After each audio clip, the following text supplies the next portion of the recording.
மகா சிவராத்திரி 4 சாம பூஜைகள் என்ன? அவை எவ்வாறு செய்யப்படுகின்றன தெரியுமா? முதல் சாம பூஜை.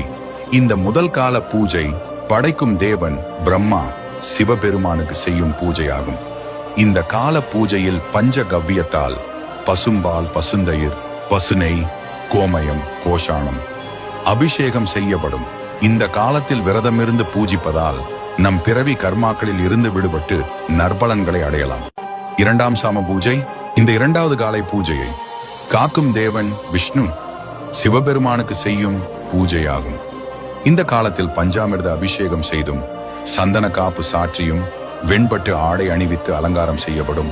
இந்த காலத்தில் விரதமிருந்து பூஜிப்பதால் தன தானிய சம்பத்துகள் சேரும். மூன்றாம் சாம பூஜை.